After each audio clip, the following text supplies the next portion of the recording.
오늘 성찬식을 앞두고 우리 나를 기념하라 하신 이유, 나를 기념하라 하신 이유라는 제목으로 성찬의 의미를 다시 한번 기억하고, 또 우리가 성찬을 받기 전에 살펴야 할 것이 하나 있다.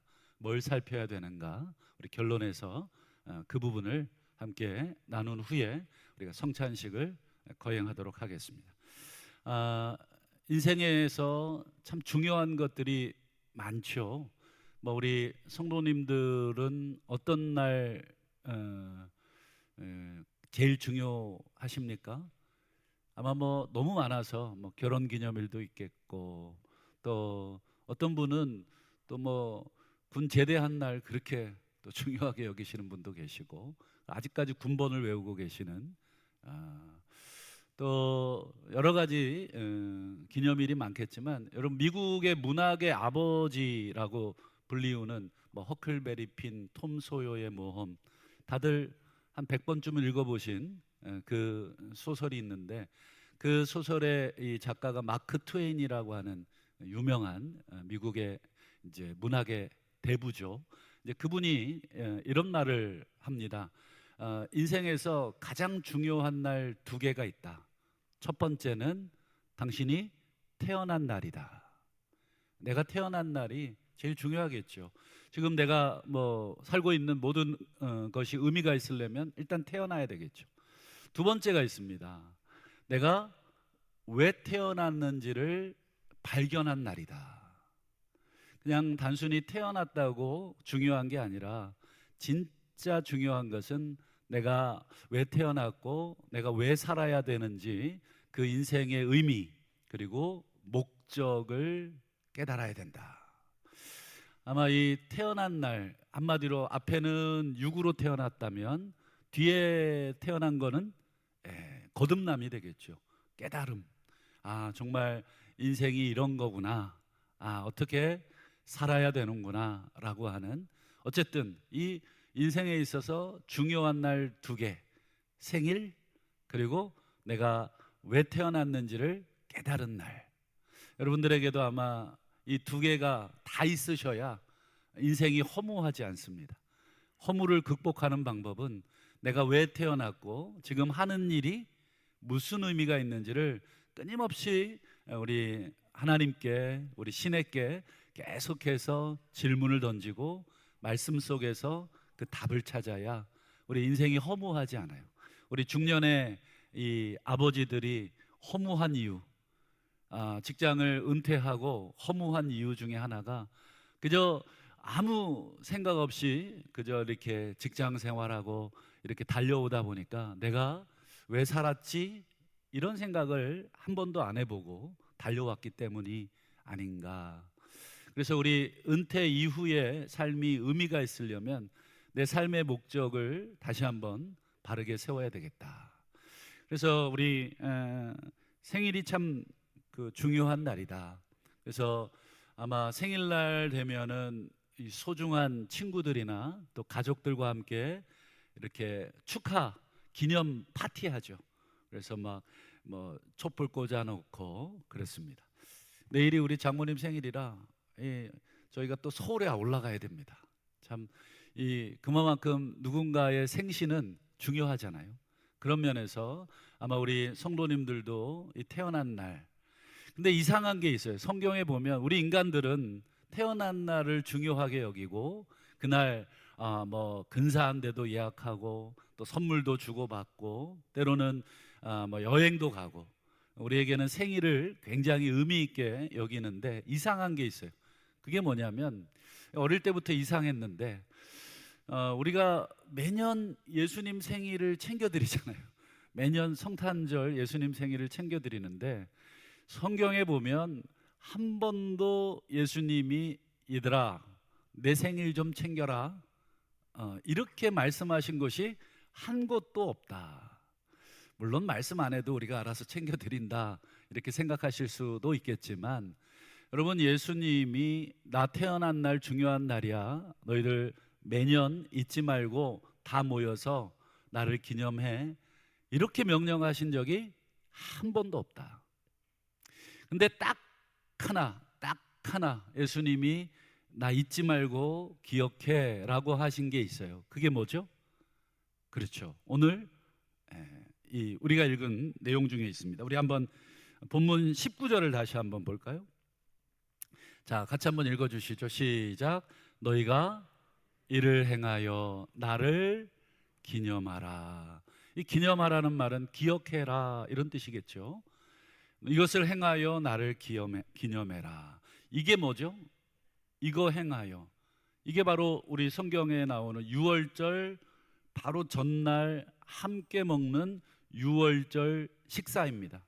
이 유월절 식사를 유대인들은 아직까지도 3500년 전에 일어난 사건인데요, 아직까지도 기억을 하면서 일주일 동안 상점, 가게, 회사 문 닫았습니다.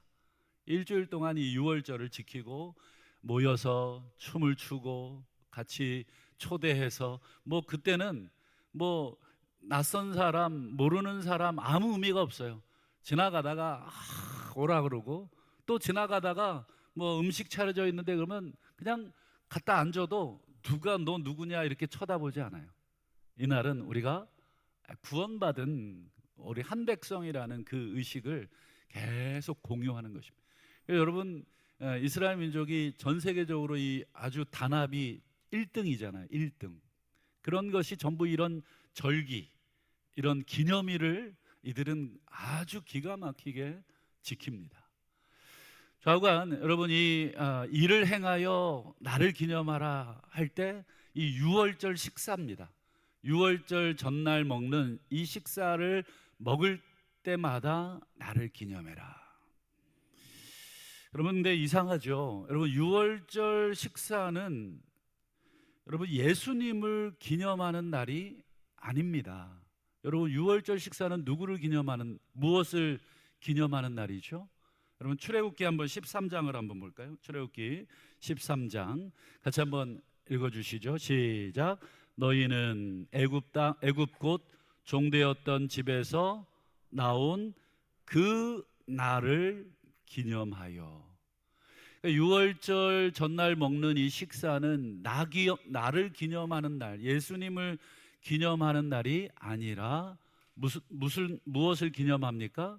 그렇죠. 애굽에서 나온 그 날, 한마디로 해방의 날, 구원의 날, 우리로 말하면 광복절이 되겠죠. 광복절 날, 광복절을 기념하는 것이죠. 그렇다면 여러분, 우리가 이 해방의 날, 애굽에서 해방된 날을 기념하는 식사에 예수님이 은근슬쩍 당신을 끼워 넣고 있는 거예요. 야, 해방을 기념하는, 독립을 기념하는 그날 나도 좀 기억해줘. 이렇게 쓱 애들 말로 이렇게 숟가락 하나 쓱 얹는 거죠. 그러면 예수님이 왜 그러셨을까? 이유가 있겠죠. 뜬금없이 야, 나도 좀 이날 좋아하는데 이날 나 좀 기억해줘. 일부러 이러시진 이렇게 하진 않으셨을 텐데 이유가 있겠죠. 그 이유를 오늘 우리가 함께 찾아보고 결론을 좀 맺으려고 합니다. 아까 말씀드린 것처럼 유월절은 어떤 날입니까? 그렇죠. 애굽에서 400년 종살이 하던 그것을 마감하고 출애굽하기 전날 하나님께서 어린 양을 잡아서 죽이심으로 나오는 걸 기념하기 위해서 이 급하게 식사하는 날, 그게 이제 유월절, 한마디로 이 해방의 날을 기념하는, 구원의 날을 기념하는 날. 근데 여러분, 구약에 보면 이 유월절, 이 출애굽, 이 구원의 날 말고도 하나님이 또 다른 구원의 날을 약속하신 곳이 있어요. 또 다른 구원, 이 출애굽의 구원 말고 또 다른 구원을 약속하셨다. 거기 어디냐? 오늘 그 부분을 이제 우리가 핵심적으로 좀 봐야 되는데, 우리 유명한, 아마 제가 딱 말씀드리면 아마 우리 이렇게 사순절날 많이 부르는 이 곡 중에도 하나인데, 그 스가랴 9장입니다. 한번 보죠. 스가랴 9장 9절을 한번 보여주시죠. 자, 여기 보세요. 보라, 너의 왕이, 이 하나님이 하시는 말씀입니다. 보라, 너희들의 왕이 너희에게 임하신다. 근데 그는 구원을 베푸시기 위해서 임하시는데 뭘 타고 임하세요? 그렇죠. 겸손하셔서 나귀를 타고 임하신다. 어쨌든 핵심은 뭐예요? 우리의 왕이 구원하시기 위해 나귀 타고 오신다. 이게 스가랴 9장 9절의 말씀입니다. 근데 여러분, 우리는 이제 요게 너무 유명하다 보니까 여기까지만 읽어요. 그 뒤에 9장 10절도 있고 11절도 있고 12절도 있는데 그건 잘 안 읽습니다. 또 읽어도 이게 워낙 유명하다 보니까 요거에 초점을 맞추어서 읽다 보니까 뒷부분이 뭔 내용인지 별 관심 없어요. 혹시 요 뒷부분이 무슨 내용인지 아시는 분, 여기 우리 중고등학생 10만 원 좀 약해? 100만 원 그럼 얼른 찾아보겠죠. 핸드폰 금지 그러면 또 막 좌절하겠죠. 자, 답을 공개하겠습니다. 우리 스가랴 9장 우리 10절을 한번 보시죠. 이제 그 마귀 타고 오시는 우리 왕이, 여러분 왕은 기본적으로 통치자잖아요. 통치하시는 내용이 나옵니다. 그의 통치는 바다에서 바다까지, 엄청나다는 거죠. 그리고 저 뒤에 보면 땅 끝까지, 이 우리의 왕, 나귀 타고 구원하러 오시는 왕의 이 통치가 온 세상에 가득하겠다, 요 내용이 나오죠. 그 다음 이제 핵심입니다. 우리 11절과 16절을 같이 보여주시죠.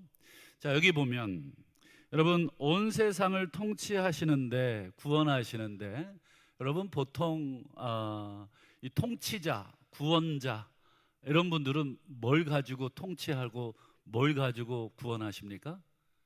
칼 가지고 하시죠. 칼. 그래, 전 세계가 지금 핵 뭐죠? 핵 폭탄인가요? 이 핵무기 가지려고, 이 강력한 칼입니다. 그거 한 방 있으면 꼼짝 못해요. 북한이 쫄쫄 굶어도 여러분 핵을 그렇게 개발하는 이유가 뭐예요? 이 핵 한 번 터뜨리면 이 엄청난 이 피해를 줄 수 있으니까. 여러분이 보통 구원자들, 통치자들, 왕들은 군마를 탑니다. 나귀를 타지는 않아요. 나귀는 여러분 다리도 짧고 등치도 작아서 이 짐 실는 용이지, 이 군마처럼 막 잘 달리고 막 힘센 말이 아니잖아요. 근데 우리의 왕은 나귀 타고 와서 구원을 하시는데, 더군다나 이 멋진 핵무기 칼을 들고 구원하시는 게 아니라 뭘 가지고 구원하세요? 언약의 피로.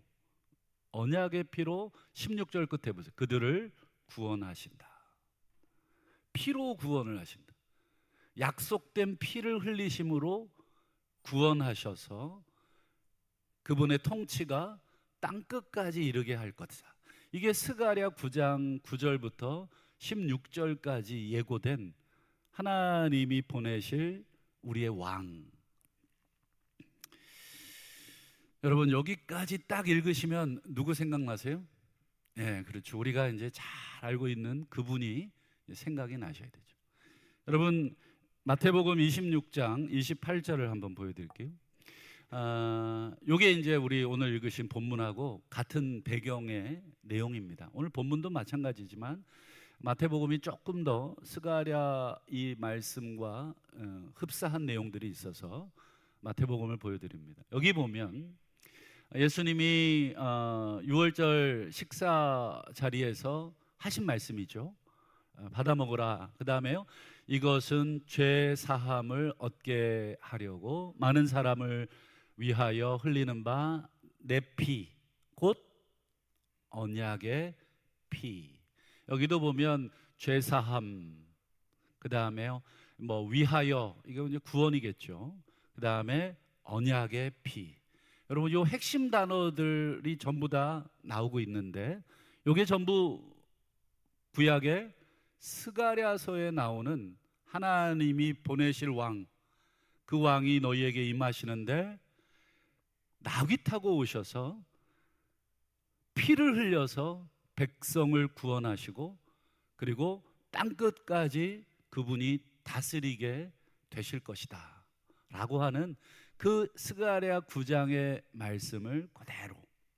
그래서 여러분, 그 스가랴 9장이 여러분 어떻게 유명하냐면 예수님이 유월절 지키시려고 예루살렘에 이제 여리고를 통과하고 베다니와 벳박의 마을을 통과합니다. 이 지리적으로 그렇게 되어 있습니다. 여리고에서부터 쭉 올라가게 되어 있습니다. 그리고 시온 산을 넘어서 예루살렘으로 도착하게 되는데, 여러분 거기 보면 예수님이 예루살렘 성을 딱 도착을 하시고는 들어가기 전에 뭐 타고 들어가세요? 나귀 타고 들어가신단 말이에요. 그리고는 사람들이 막 종려가지를 깔고 자기의 겉옷을 막 깔죠. 그리고 예수님 나귀가 지나가는 그 길에다가 소위 말하는 레드카펫입니다. 카펫을, 왕이 지나가는 자리에 여러분 카펫을 쫙 깔잖아요. 마치 왕의 행차처럼. 그러면서 백성들이 예수님을 향해 뭐라고 외쳤습니까? 호산나, 이렇게 외쳤죠. 호산나가 무슨 뜻입니까? 그렇죠, 우리를 구원하소서. 그러니까 예수님을 향해서 지금 이스라엘 백성들은 무슨 말씀을 생각했냐면 스가랴 말씀을 생각한 것입니다. 이분이 오셔서 나귀 타고 오신다고 했는데 지금 나귀를 타셨네. 이분이 그동안 우리를 위해서 보여주신 그 기적과 이적을 보니 이분은 틀림없이 우리를 위해 구원을 베푸실, 그의 통치가 땅끝까지 이르게 하실 그 스가랴 9장의 그 예언을 성취할 너희의 왕, 보라 너희의 왕이 너희에게 임하신다. 그 장면이 아마 오늘 찬양대 그 찬양을 들으면서 눈을 감고 이 천국의 그 모습이 상상이 되듯이 지금 눈을 감고 막 예수님이 나귀 타고 들어오는데 온 백성들은 우리를 구원하소서 구원하소서라는 호산나를 막 외치고, 여러분 딱 스가랴 9장의 모습. 그런데 이스라엘 백성들이 자기가 읽고 싶은 것만 읽는 거죠. 어떻게 구원하시기를 원하셨어요? 그렇죠, 핵무기 칼을 쫙 빼들고 구원하시기를 원하셨는데, 예수님은 그 스가랴 9장의 핵심 메시지 9장 11절이었죠. 언약의 피를 흘리심으로 예수님은 죽음으로써 이 세상을 통치하시고 당신의 백성을 구원하시기 위해서 들어오신 것. 여러분, 우리가 이 6월절, 과거 3500년 전에 있었던 그 6월절, 그 6월절의 진짜 의미, 애굽에서 구원하는 정도가 아니라 하나님의 백성들, 이 땅의 백성들을 죄로부터, 죄의 권세, 애굽의 권세가 정도가 아니라 이 사탄의 권세로부터 구원하시기 위해서 이제 진정한 6월절 양의 그 피, 그거를 언약의 피, 하나님이 약속하신 약속의 피, 그걸 흘리시기 전날 슬쩍 끼워서, 얘들아 이 6월절 양 먹을 때 나도 좀 기억해라. 6월절이 정확하게 누구를 상징하는 것입니까? 그렇죠, 예수님을 보여주고 있다 하는 것을 제자들에게 가르치고 있는 것이죠. 너희들이 지금까지 예수님 오시기 전까지 한 1500년을 지켰거든요. 1500년 동안 지켜오고 있는 이 6월절 식사의 진짜 본체, 너희들이 매일 이거 먹으면서 우리를 구원해 주옵소서, 호산나, 우리가 로마의 압제로부터 신음하고 있습니다, 호산나, 우리를 과거 1500년 전 애굽에서 구원하셨던 하나님이여 메시아를 보내사 우리를 구원하옵소서. 매년 그거를 먹으면서 진짜 메시아를 기다렸죠. 그때 예수님이 내가 그다, 나를 기념하는 것이 출애굽의 구원을 기념하는 것이다. 이게 바로 오늘 우리가 나누게 될 성찬의 의미입니다. 오늘 우리가 이 성찬을 먹을 때 우리는 죄의 권세로부터 우리를 구원하시고 온 인류를 이 사망의 죽음의 권세로부터 구원하신 그분을 향해 우리가 감사하고 기억하는 날. 근데 마지막으로 우리가 이 예식을 참여하기 전에, 이 약식의 식사지만 이 식사 의식을 우리가 참여하기 전에 우리가 반드시 해야 될 것이 있다. 그게 뭡니까? 나를 살핀다. 우리 고린도전서 11장 28절을 보겠습니다. 사람이 자기를 살핀 후에 이 떡을 먹고 이 잔을 마셔라. 나를 살펴라. 나를 살피라는 게 뭘까요? 지난 주간에 거짓말을 내가 몇 번 했지? 지난 주간에 내가 나쁜 생각을 몇 번 했지? 못된 짓을 몇 번 했지? 물론 이것도 살펴야 되겠지만 그 얘기 하려고 하는 게 아닙니다. 이 성찬, 이 예수님의 이 언약의 피가 무슨 의미인지를 생각하고 먹어야 된다. 그래서 마지막으로 고린도전서 우리 11장 18절과 22절을 보실까요? 이제 고린도 교인들의 성찬의 모습이잖아요. 이 11장이 고린도 교인들이 성찬식 하는 내용입니다. 근데 성찬식 하는 모습을 사도 바울이 이렇게 들어보니까 애들 말로 개판이에요, 개판. 들어오기 전까지 멱살잡이하고 흔들어대고 그리고 하대하고 눈을 아래로 깔았다 올렸다 막 이렇게 쳐다보고 도끼 눈을 하고 막 이렇게 쳐다보면서 그리고는 들어와서 하하호호 부어라 마셔라 아무 것이 없던 것처럼 이렇게 막 성찬을 개걸스럽게 맛있네 막 그러면서 먹고 있는 모습. 그걸 얘기하는 것입니다. 너희 중에 분쟁이 있다. 그 다음에요, 너희가 하나님의 교회죠. 회가 아니라 오타가 나왔는데요, 교회를 업신여긴다. 그리고요, 빈궁한 자들을 부끄럽게 한다. 교회를 업신여기고 가난한 사람들 저리 가라 그러고 자기의 사회적 지위로 급을 나눠요. 우리 중고등부 대학 가면 대학으로 급을 나눠 안 나눠? 나눌 거야 안 나눌 거야? 쟤는 공부 잘하는 애 못하는 애 그렇게 나누면 안 돼.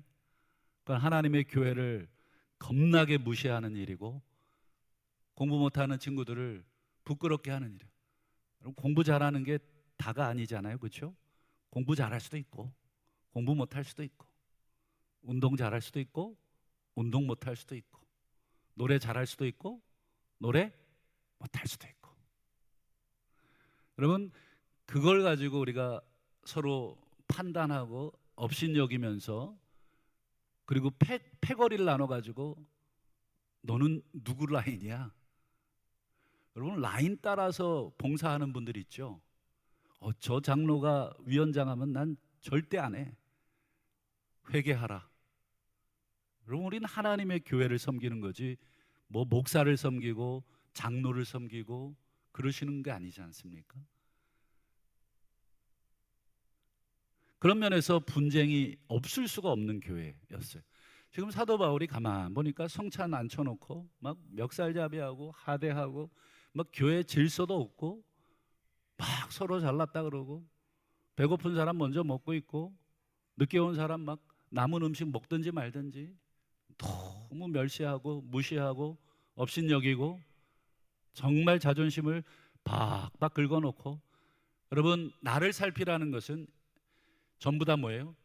이 교회를 생각하라는 것입니다. 교회는 예수 그리스도의 우리의 왕이신 나귀 타고 임하신 그분의 보배로운 언약의 피로 값주고 세우신 곳.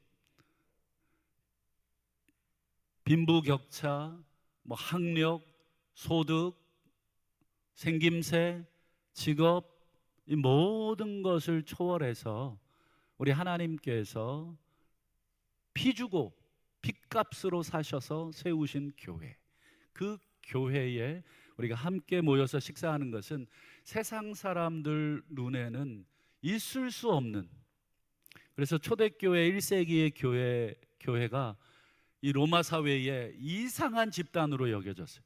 왜요? 얘네들은 노예들이랑 같이 밥을 먹어요.